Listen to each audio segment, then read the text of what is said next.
Hello my dear student, कैसे हैं आप लोग? उम्मीद करते हैं सब बढ़िया होंगे। चलिए, आज हम आ गए हैं नया चैप्टर लेके जिसका नाम है रोटेशनल मोशन। क्या नाम है? Rotational motion, that is also known as the rigid body dynamics. Rigid body dynamics, जिसको हम आरबीडी के नाम से जानेंगे।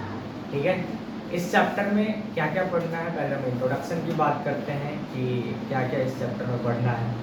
तो इस चैप्टर में हम डिस्कस करेंगे सबसे पहले रिजिड बॉडी क्या होता है। जैसे हमने हेडिंग दिया है rigid body dynamics. Rigid body क्या होता है? सॉलिड। रिजिड बॉडी के बारे में बात करेंगे। फिर डायनामिक्स मतलब क्या होता है? डायनामिक्स का मतलब होता है, हमने पढ़ा था काइनेमेटिक्स के दो पार्ट होते हैं, एक स्टैटिक्स होता है। वहाँ पे पढ़े थे ना हमने, मैकेनिक्स दो टाइप्स के होते हैं। मैकेनिक्स दो टाइप के होते हैं, एक स्टैटिक्स होता है, दूसरा डायनामिक्स होता है। डायनामिक्स का मतलब होता है particle is in motion. Particle is in motion.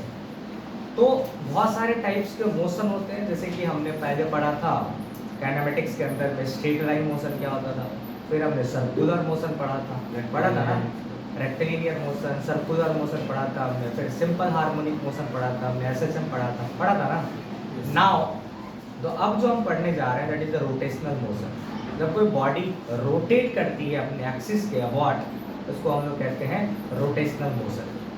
तो इस चैप्टर में हम बहुत सारे कॉन्सेप्ट को डिस्कस करेंगे।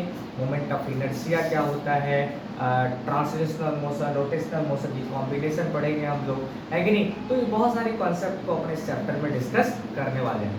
आई बात समझ में? अब बहुत ही इंपॉर्टेंट रोल है इसका 11th क्लास के अंदर में। इस चैप्टर का अच्छा खासा क्वेश्चन आते हैं नीट में, जेई में, ये सब सारी चीज़ें हम डिस्कस करेंगे। आई बात समझ में?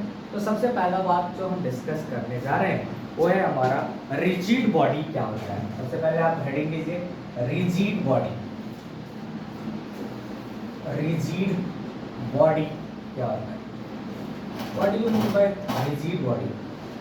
जब किसी दो वस्तु के यानी कि दो पार्टिकल के बीच का डिस्टेंस अगर कांस्टेंट हो, उस बॉडी में जिस बॉडी के दो पार्टिकल के बीच का डिस्टेंस अगर कांस्टेंट हो टाइम के साथ, उस बॉडी को हम लोग क्या कहते हैं? रिजिड बॉडी कहते हैं। जिसके रेगुलर शेप साइज होता है, रेगुलर शेप साइज होगा, रेगुलर अरेंजमेंट ऑफ मॉलिक्यूल होगा, उसको हम लोग क्या कहते हैं? रिजिड बॉडी कहते हैं। The body, the distance between the two particles, distance between the two particle is constant with respect to time, the known as the rigid body. आई बात समझ में?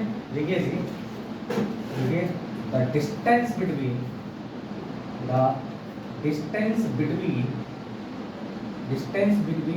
two particles, distance between two particles is constant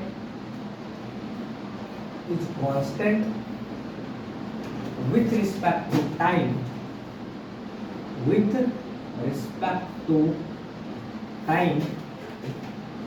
called rigid body। क्या कहते हैं उसको? Rigid body कहते हैं। Distance between two particle is constant with respect to time called rigid body. क्या कहते हैं उसको? रिजिड बॉडी कहते हैं। आई बात समझ में? ध्यान रखना इस बात को कि रिजिड बॉडी कहते हैं। ठीक है, रिजिड बॉडी कहते हैं। जैसे कि ध्यान रखना पड़ेगा आप लोगों को कि जैसे कि दो ऑब्जेक्ट है, एक ऑब्जेक्ट ये है और दूसरा ऑब्जेक्ट ये है, ठीक है। ये हो गया M1 और ये हो गया M2। अभी दोनों पार्टिकल के बीच की डिस्टेंस क्या है? कांस्टेंट है, चाहे वो मूव भी करवा लो चेंज होने वाला नहीं है। तो यानी कि इसको हम लोग कहेंगे रिजिड बॉडी। क्या कहेंगे इसको? रिजिड बॉडी के नाम से जानते हैं।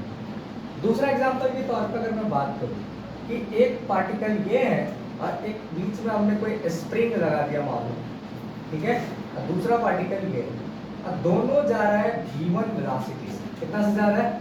v1 वेलोसिटी से। यानी कि दोनों के वेलोसिटी में ध्यान रखना है कि v1 जो है, ये जो v1 है, दोनों क्या है? सेम है। ये v1 क्या है? सेम।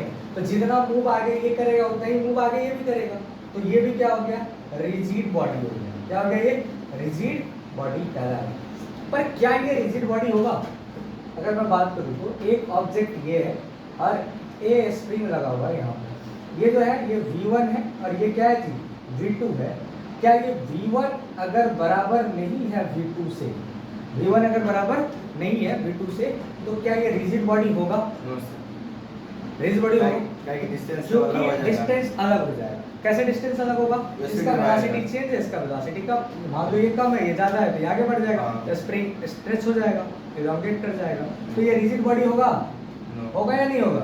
ये not rigid body, not rigid body. समझ में आई बात है? तो जब दो पार्टिकल के बीच का डिस्टेंस अगर कांस्टेंट हो जाए, जब दो पार्टिकल के बीच का डिस्टेंस अगर कांस्टेंट हो जाए टाइम के रिस्पेक्ट में, किसके रिस्पेक्ट में? टाइम के रिस्पेक्ट में, तो उस बॉडी को हम लोग क्या कहते हैं? रिजिड बॉडी कहते हैं। आई बात समझ में? ध्यान रखना है इस बात को। तो जैसे कि देख लीजिए यहाँ पे m1 m2 के बीच के डिस्टेंस कांस्टेंट है, रिजिड बॉडी है, दोनों का वेलोसिटी इक्वल है ना जी, तो ये रिजिड बॉडी हो गया। पर दोनों का वेलोसिटी अगर इक्वल नहीं है तो ये रिजिड बॉडी नहीं होगा। साफ तो प्यारे बच्चों इसको जल्दी से, ठीक है, साफ तो। हाँ गाइस, जैसे कि अभी हमने एक बात करा था कि रिजिड बॉडी, जैसे कि हमने कहा कि पार्टिकल मतलब किसी भी बॉडी के दो पार्टिकल के बीच का डिस्टेंस अगर क्या होगा जी? कांस्टेंट होगा, तो उसको हम रिजिड बॉडी कहेंगे। एक रिजिड बॉडी जो है, डेफिनेशन के तौर पे ऐसा बोल सकते हो कि रिजिड बॉडी जो होता है पार्टिकल्स का एक सिस्टम ऑफ पार्टिकल्स होता है। क्या होता है? System of particle. मतलब कि इसमें देखो सिस्टम ऑफ पार्टिकल्स, दो पार्टिकल, इसमें इसका दो पार्टिकल का एक सिस्टम जिसमें दोनों पार्टिकल के ईच पेयर के जो डिस्टेंस है वो भी कांस्टेंट है, यानी कि इसको हम लोग कह सकते हैं रिजिड बॉडी सिस्टम। क्या कह सकते हैं इसको? क्या कहते हैं इसको? रिजिड बॉडी सिस्टम के नाम से जाना जाएगा। इसको भी हम लोग क्या कह सकते हैं? दो पार्टिकल के बीच की डिस्टेंस है या दोनों क्या है? कांस्टेंट। इसको हम रिजिड बॉडी सिस्टम के नाम से भी इसको जानते हैं। आई बात समझ में? तो क्या कहा हमने? Rigid body is the system of particle. दूसरा डेफिनेशन भी बोल सकते हो उसको, rigid body is the system of particle in which the distance between the each pair of particle is constant with respect to time, that is known as the rigid body. क्या है? Rigid body is the rigid body is the system of particles. क्या है ये? System of particles in which distance between each pair of the particle is constant, known as the rigid body. क्या कहते हैं उसको? Rigid body कहते हैं। ध्यान रखिएगा इस बात को, ठीक है? क्लियर है? बिठाओ इसको बच्चों, ठीक है? हाँ गाइस बताइए इसमें, देखिए यहाँ पे दो सिस्टम दिया हुआ है, एक सिस्टम ये है, दूसरा सिस्टम ये है। System number 1, system number 2। यहाँ पे ए और बी जो है एक बीड है। क्या है ये? बीड है, रिंग टाइप का एक मटेरियल है, मेटल बीच के, मतलब इस रिंग में घुसा दिया गया। बताओ इसे।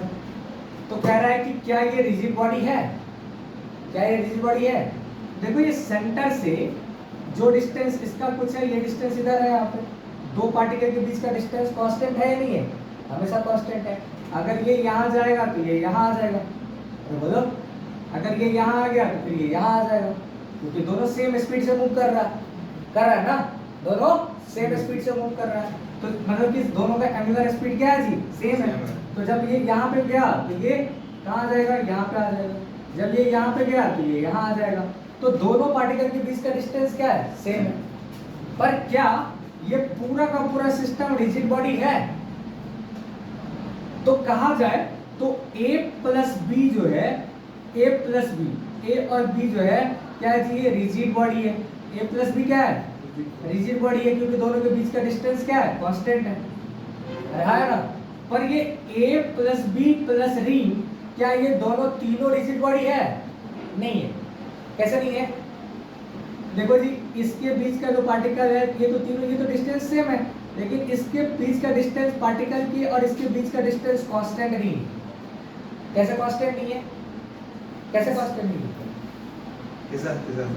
मैंने कहा कि ring A plus b plus ring is not rigid body, not rigid body. ये भी तो एक बॉडी हुआ ना? अरे है कि नहीं?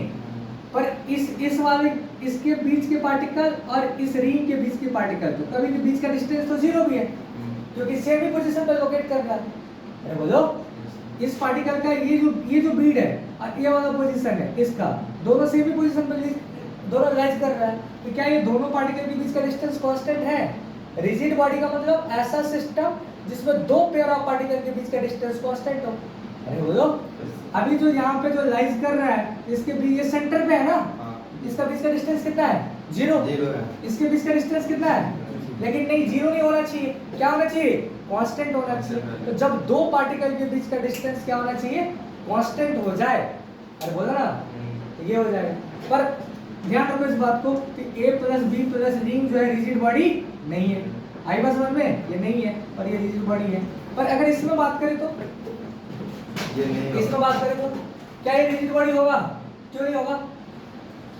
अलग अलग मतलब वेलोसिटी से जा रहा है। वेरी नाइस, ये दिस इज सेटिस्फाइंग आंसर। ये दोनों का एंगुलर स्पीड क्या है? डिफरेंट है। क्या ये डिफरेंट है? तो यहाँ से हम बोल सकते हैं कि ओमेगा 1 का जो वैल्यू है ओमेगा 2 के इक्वल नहीं। ओमेगा 1 का जो वैल्यू है ओमेगा 2 के इक्वल नहीं है। So this is basically the A plus B is not or not rigid body. ये रिजिड बॉडी नहीं समझे बात को? रिजिड बॉडी नहीं है बिकॉज ये दोनों क्या है जी? इक्वल नहीं है। अगर इक्वल होता तो डिस्टेंस क्या होता दोनों के बीच का? सेम रहता, कांस्टेंट रहता, इसलिए ये दोनों रिजिड बॉडी नहीं है। पक्का? छाप दीजिए।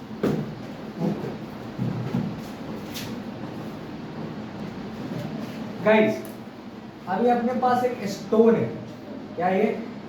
स्टोन है, और एक जो है अपने पास में एक बलून है।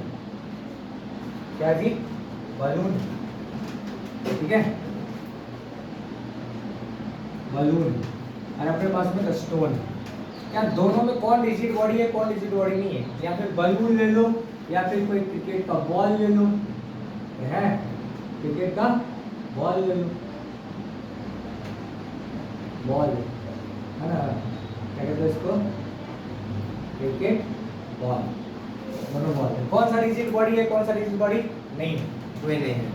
कोई नहीं है। स्टोन रिजिड बॉडी नहीं है। बैलून जो बोले नहीं है।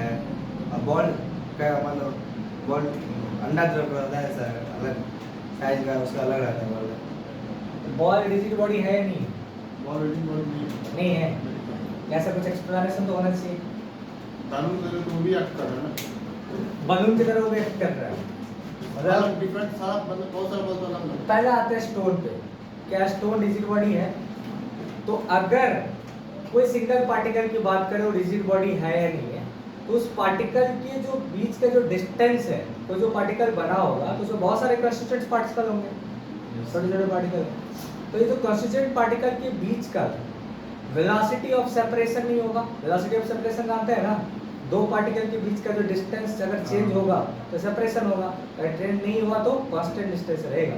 तो अभी जो एक मॉलिक्यूल सपोज यहाँ पे और दूसरा मॉलिक्यूल यहाँ पे, कुछ भी कर लो दोनों चेंज होना है क्या? पत्थर में, पत्थर में जो पोजीशन ऑफ पार्टिकल ए का है वो बी का यहाँ पे, तो कभी चेंज होगा क्या? कभी चेंज होगा जी? नहीं होगा। तो दोनों के बीच का वेलोसिटी ऑफ सेपरेशन नहीं हो रहा, अप्रोच भी नहीं हो रहा। क्या ये पार्टिकल खसक के यहाँ पे जाएगा पत्थर में? बी वाला यहाँ पे आएगा कभी? प्रैक्टिकली सोचो ना जी, कभी आएगा? नहीं आएगा। अभी लकड़ी का पटा है, मान लो जो पार्टिकल ये पटा है, ये पटा में ए एक जगह लिखा हुआ है, बी एक जगह, किसी भी हालत में ए और बी दोनों एक दूसरे को अप्रोच करेगा? या चाह के भी इसको खसका सकते हैं क्या? नहीं खसका सकते। तो ये रिजिड बॉडी हो गया, ये भी रिजिड बॉडी हो गया, हाँ या ना? साइज साइज पे नहीं होता है कुछ इसका। कोई साइज के रिजिड बॉडी मतलब ऐसा जिसका